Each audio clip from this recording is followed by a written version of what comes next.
ദേശീയപാത നിർമ്മാണം ജനങ്ങൾക്ക് ദുരിതമാകുന്നു. അരൂർ തുറവൂർ ആകാശപാതയുടെ നിർമ്മാണമാണ് ജനങ്ങൾക്ക് ഏറെ ദുരിതം വിതയ്ക്കുന്നത്.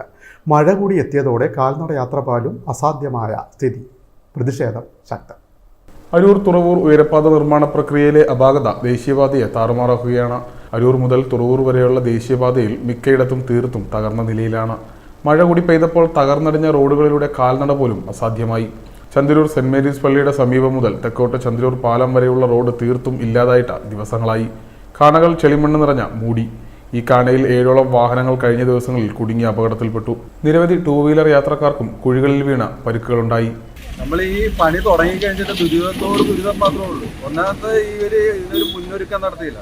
കാരണം സൈഡിൽ ചെയ്യേണ്ടതെന്ന് പറഞ്ഞാൽ വെറുതെ മെറ്റൽ പൊടി, വെറുതെ മണ്ണും പാരിയിട്ടിട്ട് വെറുതെ അവരൊന്ന് നിരത്തിയെന്ന് മാത്രമേ ഉള്ളൂ. ഇത് ടാർ ചെയ്യേണ്ടതായിരുന്നു. ടാർ ചെയ്ത് കഴിഞ്ഞാൽ ശരിക്കും നമുക്ക് ആ വീതി ഉണ്ടാവുള്ളൂ. പക്ഷെ അവരൊരു 3-4 അടിയോളം കുറച്ച് വീതി എടുത്തിട്ടുണ്ട്. പക്ഷെ വെറുതെ മെറ്റൽ പൊടി ഇത് മാത്രമായിട്ട് അവർ ചെയ്ത് കളഞ്ഞു. ടാർ ചെയ്തില്ലെങ്കിൽ അടിപൊളി. അത് കണ്ട, ആ കാണുന്നത് ഒരു കാണയാണ്. ആ കാണുന്നത് ആ പുല്ലിന്റെ ഇപ്പുറത്ത് കാണുന്ന ഒരു കാണയാണ്. ഇതിൽ കൂടിയാണ് ഈ വെള്ളം ഒഴുകൊണ്ടുവരുന്നത്. ഒരു ഒറ്റ മഴ പെയ്ത് കഴിഞ്ഞാൽ ഈ റോഡ് കായൽ പോലെയാണ് കിടക്കുന്നത്. ഇനിയിപ്പോ സ്കൂൾ തുറന്നു കഴിഞ്ഞാൽ കുഞ്ഞു കുട്ടികളൊക്കെ നടക്കേണ്ട വഴിയാണ് ഈ കാണുന്നത്. ഒരു ഉത്തരവാദിത്വം ഇല്ല. ഇവർക്ക് ഒരു ശാസ്ത്രീയമായിട്ടുള്ള സംഭവമില്ല. ഇപ്പൊ തന്നെ ഇവർ ഈ ബാരിക്കേഡ് വെച്ച് മറച്ചേക്കണമെന്ന് പറഞ്ഞു കഴിഞ്ഞാൽ ഞങ്ങൾക്കൊന്ന് അപ്പുറത്തേക്കൊന്ന് ക്രോസ് ചെയ്യണമെന്ന് വെച്ച് കഴിഞ്ഞാൽ 1.5 കിലോമീറ്ററെങ്കിലും ഒന്ന് അങ്ങോട്ട് നടന്നെങ്കിൽ ക്രോസ് ചെയ്യാൻ പറ്റുള്ളൂ. ഇവർക്ക് ആൾക്കാർക്ക് നടക്കാനെങ്കിൽ ചെറിയൊരു ഗ്യാപ്പെങ്കിലും ഇട്ടിരുന്നെങ്കിൽ വളരെ ഉപകാരമായിരുന്നു. അതുപോലും ചെയ്യണില്ല. തോന്നിയ പോലെ ഇവർ കാണിക്കുക. എന്നാൽ അത് ഇപ്പോൾ അങ്ങോട്ടൊക്കെ മാറുകയാണെന്നുണ്ടെങ്കിൽ അവിടെ ഗ്യാപ്പൊക്കെ ഇട്ടിട്ടുണ്ട്. ഇവിടെ എന്ന് പറഞ്ഞാൽ ഗ്യാപ്പും ഇല്ല, ഒന്നുമില്ല. ശരിക്കും ബുദ്ധിമുട്ടാണ്. മനുഷ്യരെ ശരിക്കും ബുദ്ധിമുട്ടിക്കണത്. ഒരു രക്ഷയില്ലാത്ത രീതിയിൽ ബുദ്ധിമുട്ടിക്കുന്നത്. അത് ശരിക്കും നമ്മുടെ പ്രതിനിധികളൊക്കെ ഇതിനു വേണ്ടിയിട്ട് പ്രതികരിക്കേണ്ടത്. ഒരു മനുഷ്യൻ പോലും ഇതിനു വേണ്ടിയിട്ട് പ്രതികരിക്കണമില്ല. നാളായിട്ട് ഭയങ്കര ദുരിതമാണ്. കാണേണ്ടതൊക്കെ അടഞ്ഞു പോയി. വെള്ളക്കെട്ട് കാരണം ആരും ഇങ്ങോട്ടും വരുന്നില്ല. അതുകൊണ്ടാണ് വെച്ച് പോയത്.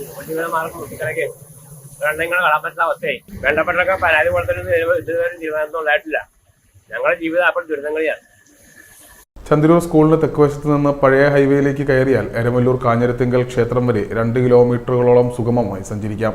പക്ഷേ ഇവിടെ വഴിതിരിച്ചുവിടാനോ നിയന്ത്രിക്കാനോ യാതൊരു സൈൻ ബോർഡോ മറ്റു സംവിധാനങ്ങളോ ഇല്ല. പഴയ റോഡിന്റെ പ്രവേശന കവാടത്തിലെ അനധികൃത പാർക്കിങ്ങും ഇതിന് തടസ്സമാകുന്നുണ്ട്. റോഡിലേക്ക് കയറാവുന്ന സ്ഥലങ്ങൾ തകർന്നു കിടക്കുകയുമാണ്. തകർന്ന റോഡിലെ വലിയ കുഴികൾ അറിയാതെ 2 വീലർ അടക്കമുള്ള വാഹനങ്ങൾ കുഴികളിൽ വീണ് വീണ്ടും അപകടം ഉണ്ടാകാൻ സാധ്യതയുണ്ട്. യാത്രക്കാർ റോഡ് മുറിച്ച് കിടക്കണമെങ്കിൽ കുറഞ്ഞത് 1 കിലോമീറ്ററിന് മേൽ ചുറ്റിത്തിരിയേണ്ട അവസ്ഥയും നിലവിലുണ്ട്. കാൽനട യാത്രക്കാർ ചെളിയിൽ തെന്നി വീഴുന്നതും നിത്യസംഭവമാണ്. അപകട നിയന്ത്രണത്തിനായി അധികാരികൾ അടിയന്തരമായി ഇടപെടണമെന്നാണ് നാട്ടുകാരുടെ ആവശ്യം. വിൻമീഡിയ, അരൂർ.